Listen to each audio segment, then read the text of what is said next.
इस कार्यक्रम के प्रायोजक हैं महात्मा गांधी अस्पताल जयपुर। नमस्कार, हेलो डॉक्टर के इस कार्यक्रम में आपका स्वागत है। कैंसर कैंसर कैंसर कई दशाब्दियों से इस बीमारी का नाम सुनते ही लोगों के होश उड़ते आ रहे हैं। घर में जिस किसी को कैंसर हो जाए तो पूरे घर के लोगों को फालिज मार जाता है। घर में एक डरावना भयावह माहौल हो जाता है और पता नहीं कितनी सारी आशंकाएं। लेकिन अगर अर्ली स्टेज पर डिटेक्ट हो जाए कैंसर तो सभी तरह के कैंसर ठीक होने लगे हैं और जो मोर्टेलिटी रेट पहले थी कैंसर में वो काफ़ी कम हो गई है। बहुत हद तक कैंसर जो लाइलाज माना जाता था अब उसका इलाज होने लगा है और कैंसर सर्वाइवर्स की संख्या बहुत बड़ी संख्या में हम उन्हें देख सकते हैं समाज में सामान्य ज़िंदगी जीते हुए। यह सब किन की बदौलत हो रहा है? ऐसे डॉक्टर्स जिन्होंने कैंसर के इलाज के लिए अनुसंधान किए, बीमारी को खोजने की तकनीकें खोजी और उसको प्रैक्टिस में लेकर आए और दिन रात सेवा भाव से कैंसर के मरीजों को न केवल उनका कैंसर का इलाज करते हैं बल्कि उनके भय को भी निकालते हैं, उन्हें सामान्य ज़िंदगी जीने की प्रेरणा देते हैं, खुशी देते हैं, डर के माहौल से बाहर निकालते हैं। आज हमारे बीच ऐसे एक डॉक्टर हैं, डॉक्टर हेमंत मल्होत्रा। डॉक्टर साहब, आपका स्वागत है। देश के जाने माने कैंसर विशेषज्ञ हैं डॉक्टर हेमंत मल्होत्रा। लंबे समय तक एसएमएस अस्पताल में भी रहे। उसके बाद अभी महात्मा गांधी मेडिकल यूनिवर्सिटी का जो श्रीराम कैंसर सेंटर है उसके डायरेक्टर हैं और हेड मेडिकल ऑन्कोलॉजी डिपार्टमेंट हैं। डॉक्टर हेमंत मल्होत्रा का नाम पूरे उत्तर भारत में कैंसर के उन चंद विशेषज्ञों में जाना जाता है जिनके पास आने के बाद मरीज काफ़ी हद तक निश्चिंत हो जाता है कि अब उसका इलाज हो ही जाएगा जब तक कि पानी हद से ऊपर ना गुजर गया हो। डॉक्टर साहब, आज हम बात करेंगे मुंह के और गले के कैंसर की, हेड एंड नेक कैंसर जिसे कहते हैं, ओरल कैंसर जिसे कहते हैं, जुबान का कैंसर, गले का कैंसर, जबड़े का कैंसर। क्योंकि कैंसर तो शरीर के हर अंग में होने लगा, खून में भी कैंसर होने लगा, लेकिन जब पर्टिकुलर विषय पर बात की जाए, फोकस किया जाए, तभी रोगियों के लिए और जनता के लिए, हमारे दर्शकों के लिए सार्थक बात निकल के आ सकती है। तो सबसे पहले तो मैं आपसे जानना चाहूँगा कि मुंह में, गले में किन किन अवयवों में कैंसर होता है, हेड एंड नेक में? लोढ़ा साहब, आपको और अपने दर्शकों को मेरा नमस्कार। और आज जो प्रोग्राम है इसमें हम लोग ये कोशिश करेंगे कि कुछ मुंह के, गले के कैंसर्स के बारे में आपको जानकारी दें। ये माना जाता है कि जो मुंह के कैंसर्स हैं उसमें अपना देश जो है वो वर्ल्ड कैपिटल है।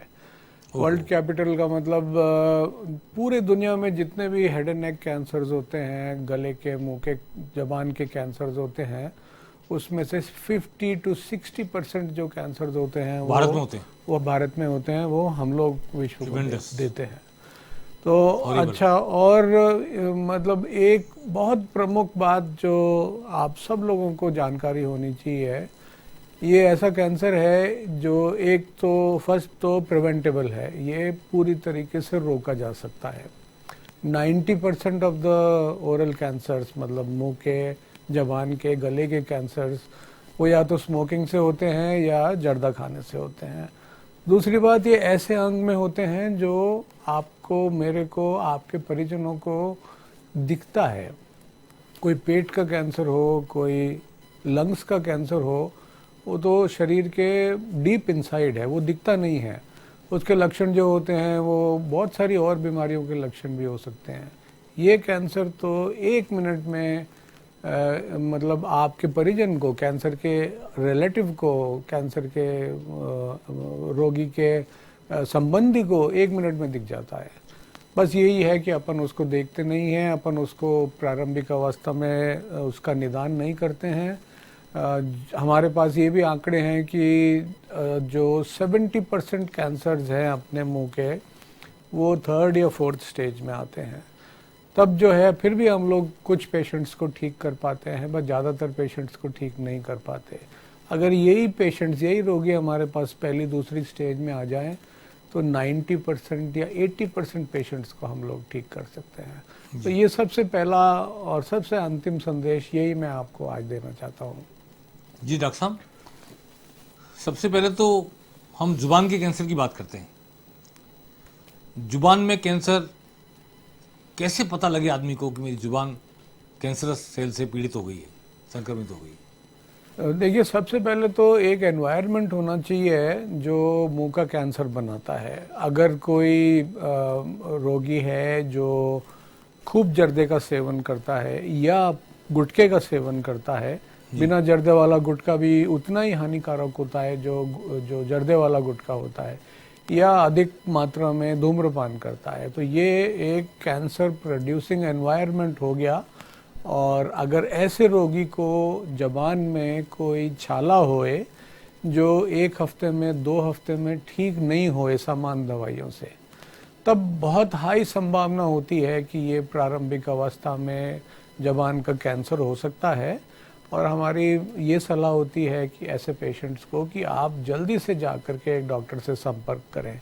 आप डेंटिस्ट के पास जा सकते हैं, आप ईएनटी एक्सपर्ट के पास जा सकते हैं, आप फिजिशियन के पास जा सकते हैं, आप कैंसर स्पेशलिस्ट के पास जा सकते हैं। 1 मिनट में परीक्षण में आपके डॉक्टर को पता लग जाएगा कि ये गड़बड़ वाला छाला है। उसकी एक छोटी सी बायोप्सी होती है, उसमें कोई एनेस्थीसिया नहीं देना पड़ता, 2 मिनट का काम होता है और अगले दिन बीमारी है या नहीं ये मालूम पड़ जाता है। अगर है और अगर प्रारंभिक अवस्था में है तो ट्रीटमेंट शुरू हो जाता है और 90% क्योर रेट्स, 10 में से 9 रोगी अगर पहली स्टेज में आ जाए हमारे पास तो वो पूर्णतया से ठीक हो सकते हैं। डॉक्टर साहब, ये जुबान का कैंसर जिसकी बात हम कर रहे हैं, इसमें आपने बायोप्सी कर ली और प्रूव हो गया कि ये कैंसरस सेल है, तो अगर वो पहली दूसरी स्टेज पे तो कीमोथेरेपी से ठीक हो जाता है या उसको रेडिएशन देना पड़ता है? क्या स्टेज होती है? लोटा साहब, इसमें क्या होता है कि जैसे कैंसर का जब निदान होता है, जब डायग्नोसिस होता है, तो हम कुछ टेस्ट करते हैं ये तय करने के लिए कि बीमारी की स्टेज क्या है। कई दफ़े एक छोटा सा छाला जबान पे है या गाल के अंदर है, तो उसके साथ साथ जो उसके ड्रेनिंग लिम्फेटिक्स हैं, गले में जो गांठें होती हैं, गिल्टियाँ होती हैं, उसमें भी बीमारी फैल जाती है।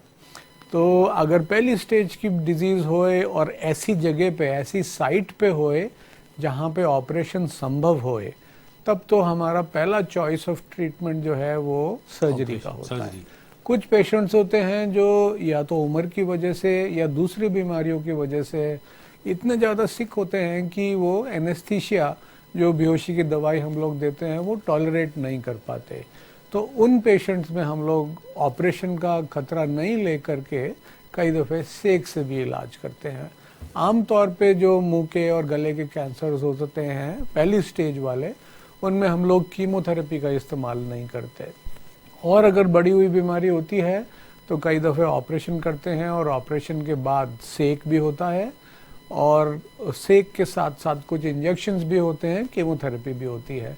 तो अगर दूसरी तीसरी स्टेज का कैंसर है तो multi modality treatment, surgery, radiation, chemotherapy, तीनों हम लोग इस्तेमाल करते हैं।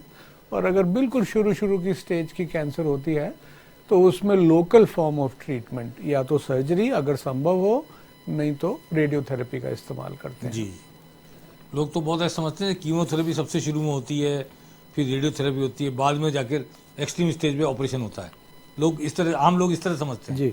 जबकि आपकी बात से निकला कि अगर पहली स्टेज है तो उसको ऑपरेशन करके ही निकाल दें कैंसर सेल को, जी, है ना, तो ये रेडिएशन उसके बाद दें।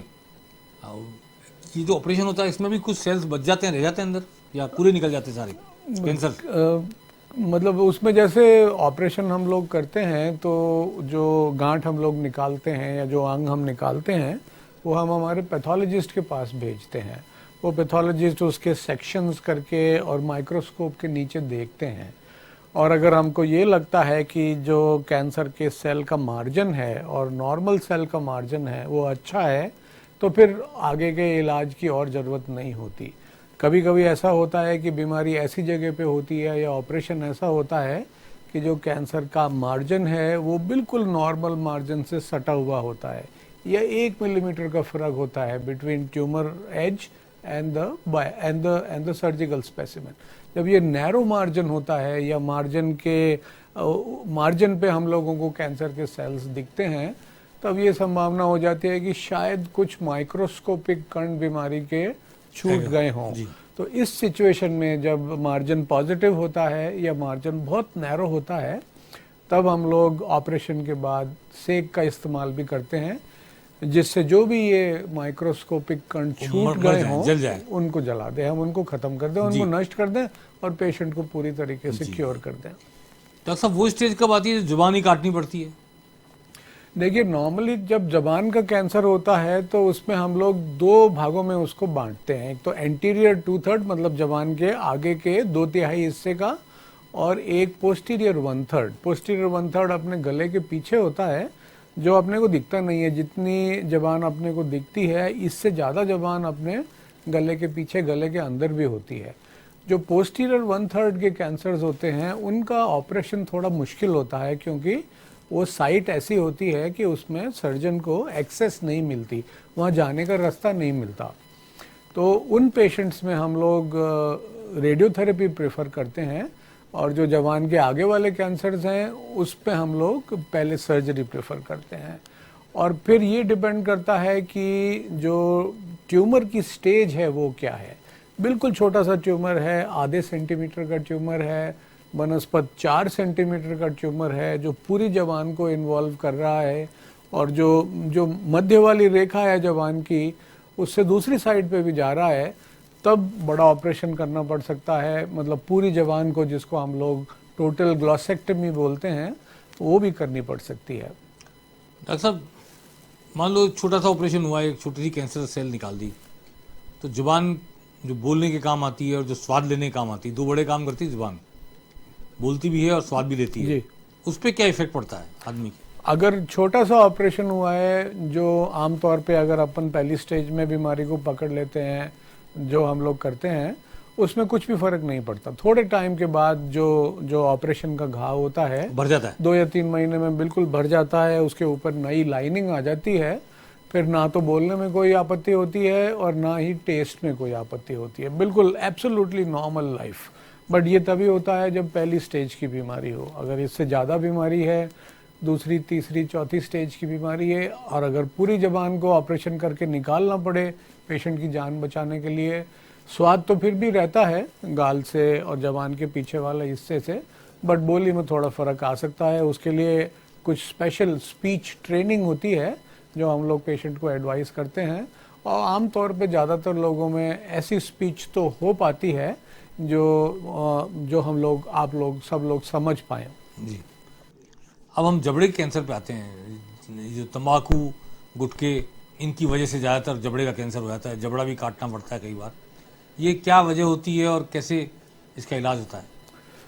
जैसे लोढ़ा साहब शुरू में अपन ने डिस्कस किया, 90% ऑफ द कैंसर्स जो मुंह के होते हैं वो जर्दे से या धूम्रपान से होते हैं, या फिर गुटखे से होते हैं जिसमें जर्दा नहीं हो। उसमें जो सुपारी होती है और जो मसाला होता है, उसमें कुछ ऐसे टॉक्सिन्स होते हैं जिससे कैंसर बनता है। और आपको पता है, जो लोग जर्दा खाते हैं वो एक उसकी पुड़िया बना करके एक जगह पे रख लेते हैं, या एक तरफ या दूसरी तरफ।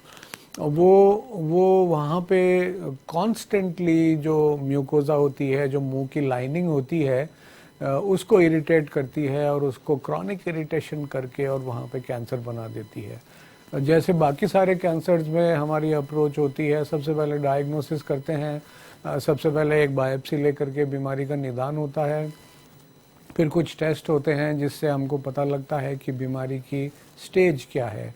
पहली स्टेज मतलब वहीं पे कैंसर सीमित है, दूसरी स्टेज में ज़्यादा बीमारी है पर वहीं पे मुंह पे ही सीमित है, तीसरी स्टेज में वो बीमारी गले पे फैल गई है, और चौथी स्टेज में वो खून के रास्ते से शरीर के दूसरे अंगों में फैल गई है। सो स्टेज के हिसाब से फिर ट्रीटमेंट होता है। अगर शुरू की स्टेज है, पहली स्टेज या दूसरी स्टेज, तब ऑपरेशन से कोशिश की जाती है। कई दफ़े बड़ा ऑपरेशन भी करना पड़ता है जिसमें ये जो जबड़े की बोन है, या नीचे वाली या ऊपर वाली, उसको निकाल करके प्लास्टिक सर्जरी करके यहाँ पे दूसरी बोन लगाई जाती है, और गले की भी सफाई की जाती है। उसको हम लोग नेक डिसेक्शन बोलते हैं। गले में से जो गिल्टियाँ होती हैं वो भी निकाली जाती हैं।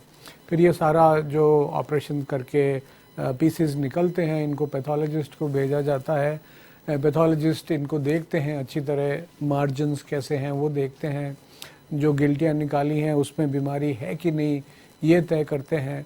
और कई दफ़े ऑपरेशन करने के बाद पेशेंट को क्योर करने के लिए, बीमारी को जड़ से ख़त्म करने के लिए रेडियोथेरेपी भी दी जाती है। और आमतौर पे जब हेड एंड नेक कैंसर्स का ट्रीटमेंट करते हैं हम लोग, तो रेडियोथेरेपी के साथ साथ एक इंजेक्शन भी देते हैं, तो इसको हम लोग कीमो रेडियोथेरेपी बोलते हैं। तो जो हमारी 3 पद्धतियाँ होती हैं कैंसर के इलाज की, सर्जरी, रेडिएशन और कीमोथेरेपी, तीनों को मिला करके हम कोशिश करते हैं कि पेशेंट की बीमारी जड़ से ख़त्म की जाए। डॉक्टर साहब, ये जबड़ा निकाल दिया, प्लास्टिक सर्जरी हो गई, उसके बाद दोबारा कितने चांसेस होते हैं कैंसर के अकर होने के? ये मतलब आपने बहुत सटीक सवाल पूछा लोढ़ा साहब। ये सारे पेशेंट्स हमसे पूछते हैं, और हमारे पास अनफॉर्चुनेटली मैथमेटिक्स या फिज़िक्स तो होती नहीं कि हम एक फॉर्मूले में सारा डेटा डाल करके और एग्जैक्टली बता देंगे आपको 65.2% चांस रिकरेंस का है। बट फिर भी हम लोगों के पास स्टेज के हिसाब से और बीमारी के कुछ फीचर्स के हिसाब से हम लोग प्रेडिक्शन करते हैं। और यूँ मानिए आपकी अगर पहली स्टेज की बीमारी है तो 90% क्योर रेट्स। 90% क्योर रेट्स का मतलब 10 में से 9 मरीज पूरी तरीके से ठीक हो जाएंगे और उनकी बीमारी कभी भी वापस नहीं आएगी। ये सेकंड स्टेज में 70 to 80% हो जाती है, थर्ड स्टेज में 50 to 60% हो जाती है, और फोर्थ स्टेज की बीमारी जब होती है तब फिर हमारा लक्ष्य जो है वो बीमारी को कंट्रोल करने का होता है, क्योर करने का नहीं होता। बीमारी कंट्रोल में भी हमारे बहुत सारी एडवांसेस हुई हैं, और अब हमारे काफ़ी सारे पेशेंट्स जो हैं वो 1-2 साल तक गुड क्वालिटी ऑफ लाइफ निभा सकते हैं, जी सकते हैं। जी। और ये जो गले का कैंसर है, ये डिफरेंट है? गले का कैंसर इस कारण से डिफरेंट है लोढ़ा साहब कि वो एक्सेसिबल कैंसर नहीं होता। आप मानिए कि अगर गले के पीछे का कैंसर है, वहाँ पे सर्जन जा नहीं सकता, तो उस प्रकार की बीमारी में जो सर्जरी का रोल होता है, ऑपरेशन का जो रोल होता है वो थोड़ा कम हो जाता है। और जो दूसरी लोकल फॉर्म ऑफ ट्रीटमेंट है हमारी रेडियोथेरेपी, उसका रोल थोड़ा ज़्यादा हो जाता है। उसमें भी अगेन स्टेजिंग बिल्कुल वैसे के वैसे ही होती है, बायोप्सी होती है, फिर सीटी स्कैन, एमआरआई स्कैन होता है, बीमारी की स्टेज हम लोग तय करते हैं और फिर ट्रीटमेंट डिसाइड। खाना पीना बंद हो जाता है गले के कैंसर? कुछ पेशेंट्स में अगर बहुत लार्ज डिजीज़ है तो खाने में भी दिक्कत हो सकती है, और जैसे अपन लोग ट्रीटमेंट शुरू करते हैं तो ऑपरेशन के बाद भी कुछ टाइम के लिए इमीडिएट पोस्ट ऑपरेटिव पीरियड में खाने में दिक्कत हो सकती है। अलग से नली डाल देते हैं शायद खाने की? हाँ, फिर वो नाक से एक नली डाल देते हैं, फीडिंग ट्यूब। कई दफ़े एक छोटा सा ऑपरेशन करके पेट में, स्टमक में डायरेक्टली नली डाल देते हैं, उसको जेजुनोस्टमी बोलते हैं हम। सो पेशेंट के न्यूट्रिशन मेंटेन करना हमारे लिए बहुत ज़रूरी होता है, और थोड़े टाइम में, कुछ हफ्तों में, 2-3-4 हफ्तों में जब इलाज का असर आ जाता है तो फिर वो नली निकाल दी जाती है। डॉक्टर साहब, ये कहा जाता है मेडिकल साइंस में कि हमारा शरीर में अपने रोग की प्रतिरोधक क्षमता है, हम रोग से लड़ लेता है शरीर खुद जी। और बहुत सारे आयुर्वेद में, बहुत सारी विधाओं में कहते हैं कि शरीर को लड़ने दो, जीतने दो रोग से जी। तो क्या कैंसर भी ऐसा रोग है जिससे शरीर लड़के विजय प्राप्त कर सकता है अगर बिना दवाई के, या कैंसर बढ़ता ही चला जाता है, बढ़ता ही चला जाता है, जीवन खत्म ही कर देता है? देखिए, मैं ये बिल्कुल अनइक्विवोकल, बिना किसी डाउट के आपने दर्शकों को ये बताना चाहता हूँ, कहना चाहता हूँ कि ये डिसीजन लेना कि ठीक है हमको कैंसर हो गया, अब हम अपने शरीर को मौका देंगे इसको ठीक करने के लिए, ये बिल्कुल नहीं करना है अपने को। ये बिल्कुल गलत रास्ता है। कैंसर होता ही इस वजह से है कि जो कैंसर का सेल है, कैंसर का कण है, जो ट्यूमर है, वो अपने शरीर को बेवकूफ़ बना देता है, इन द सेंस कि जो अपना इम्यून सिस्टम है उसको एक कवच दिखा देता है कि मैं फॉरेन नहीं हूँ, मैं तो आपके शरीर का हिस्सा हूँ, मेरे को आप नुकसान मत पहुंचाओ। तो जो अपने इम्यून सेल्स हैं वो फूल हो जाते हैं इस कवच की वजह से, और उस कैंसर के कणों को, उस कैंसर के गांठ को अटैक नहीं करते। तो अपने आप अपनी इम्यूनिटी से, अपने शरीर की प्रतिरोधक क्षमता से कैंसर की बीमारी ठीक नहीं होती, और ऐसा अपने को नहीं करना है। ये संदेश मैं बिल्कुल नहीं देना चाहूँगा कि पहली स्टेज की बीमारी तीसरी स्टेज की बन जाए। एक 90% क्योर होने वाली इंतजार नहीं बीमारी, करना है, इंतजार नहीं करना है। नहीं करना, इमीडिएटली ट्रीटमेंट कराना है जिससे जड़ से बीमारी खत्म की जाए, खत्म हो जाए और जीवन बचे और अच्छी जिंदगी, क्वालिटी ऑफ लाइफ अच्छी हो, normal quality of normal quality of life हो। डॉक्टर साहब, ये जो तीनों कैंसर हैं, आपने शुरू में एक बात कही थी कि रक्त कणिकाओं के जरिए शरीर में फैल सकते हैं। कैंसर तो मुंह में हुआ, जुबान में, जबड़े में, गले में, तो क्या फेफड़े में चला जाएगा, क्या और जगह चला जाएगा कैंसर? कुछ प्रतिशत लोगों में साहब, जिसमें हम लोग स्टेज 4 कैंसर मानते हैं, ये होता है। और ये जो जबान के कैंसर्स होते हैं, जिह्वा के कैंसर्स होते हैं, ये पर्टिकुलरली डेंजरस होते हैं खून के रास्ते से फैलने के लिए। बाकी जो बकल म्यूकोजा के कैंसर होते हैं, मुंह के कैंसर्स होते हैं, या गले के कैंसर्स होते हैं, इनका फैलने की प्रवृत्ति जो है वो काफ़ी कम होती है। तो जो हमारे लोकल फॉर्म्स ऑफ ट्रीटमेंट हैं वो इसको क्योर करने में काफ़ी हद तक सफल होते हैं। बट टंग का कैंसर जो है वो खतरनाक प्रकार का कैंसर होता है। उसकी जो बिहेवियर है वो एकदम अलग प्रकार की होती है। और जैसे कोई टंग का कैंसर हमारे पास आता है, तो जब हम उनको प्रोग्नोसिस बताते हैं तो उनको गार्डेड प्रोग्नोसिस बताते हैं, क्योंकि कई दफ़े पहली दूसरी स्टेज वाली बीमारी भी कुछ महीनों में, कुछ साल के बाद लंग्स में आ जाती है, लिवर में आ जाती है, बोन्स में आ जाती है। फिर हम उसको रोक तो सकते हैं, उसको कंट्रोल करने की कोशिश तो करते हैं। खूब सारी हमारे पास कीमोथेरेपी की मेडिसिन हैं, अपने पास टारगेटेड मेडिसिन हैं। अब एक नई प्रकार की प्रवृत्ति हमारे पास और है जिसको इम्यूनोथेरेपी बोलते हैं। उससे बीमारी को दबाने की कोशिश करते हैं, कंट्रोल करने की कोशिश करते हैं। बट अगर चौथी स्टेज पे बीमारी आ जाती है तो फिर क्योर की संभावना नहीं होती, फिर कंट्रोल का लक्ष्य होता है हमारा। डॉक्टर साहब, ये बीमारी वो है जिसका न तो कोई बैक्टीरिया है न कोई वायरस है। ज़्यादातर बीमारियां, अधिकांश मैं समझता हूँ, बैक्टीरिया, वायरस या बॉडी के लाइफ के डिसऑर्डर से होती है। तो ये किस तरह की बीमारी है? ये लोढ़ा साहब, कुछ जेनेटिक ऑल्ट्रेशंस हो जाते हैं अपने सेल्स में, जिसके कारण से ये कैंसर हो जाता है। और जेनेटिक ऑल्ट्रेशंस ज़्यादातर जो है वो एनवायरनमेंट की वजह से होते हैं। और एनवायरनमेंट अपन डिस्कस कर चुके हैं कि कैंसर बनाने वाला एनवायरनमेंट क्या होता है। जब कोई क्रॉनिक इरिटेशन हो रहा हो वहाँ पे, क्रॉनिक इरिटेशन स्मोकिंग की वजह से, क्रॉनिक इरिटेशन जर्दा खाने की वजह से, कई दफ़े कोई शार्प टूथ होता है, अपना कोई दांत जिसका एक तीखा सा एज है जो अंदर, जो बार बार टंग को टच कर रहा है या गाल को टच कर रहा है, कई दफ़े वो भी कैंसर बना देता है।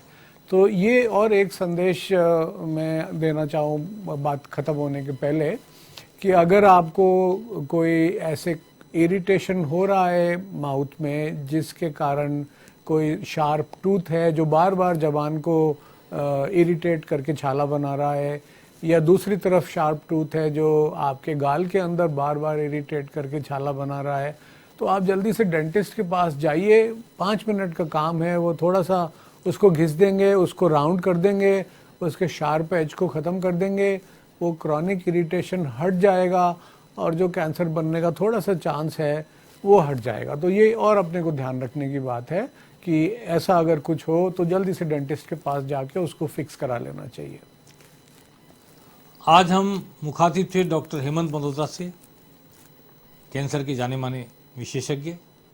हमने बात की मुंह के ओरल कैंसर, जुबान के कैंसर, जबड़े कैंसर, गले कैंसर के लिए, और अर्ली स्टेज पे दिखाने पर किस तरह ऑपरेट करके, जहां अगर एक्सेस मिलती वहां ऑपरेशन किया जाए, अदरवाइज कीमोथेरेपी और रेडिएशन किस तरह से हो सकता है। और सबसे पहली बात जो थी कि तंबाकू, स्मोकिंग, सिगरेट पीने से, बीड़ी पीने से, गुटखा खाने से अक्सर ओरल कैंसर होते हैं।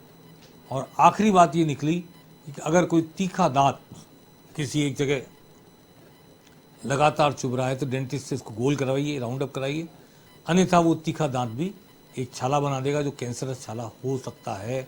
हम खुद एक बीमारी को आमंत्रण दे सकते हैं, इसलिए ये एहतियात भी बहुत ज़रूरी है कि अगर कोई तीखा दांत कहीं अड़ रहा है, जुबान पे, गाल पे कहीं कुछ ऐसा इरिटेशन पैदा कर रहा है कि वो छाला बन जाए और वो कैंसरस ना हो पाए, इसके लिए इससे पहले डेंटिस्ट को हम दिखाएं।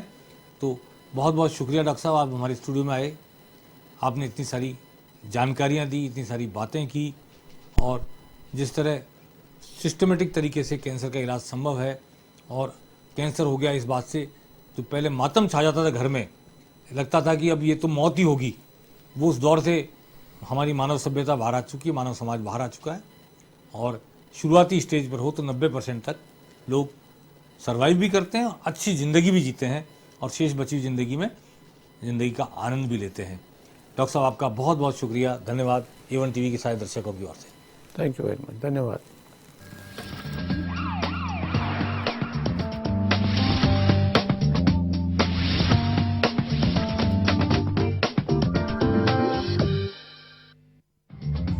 इस कार्यक्रम के प्रायोजक हैं महात्मा गांधी अस्पताल, जयपुर।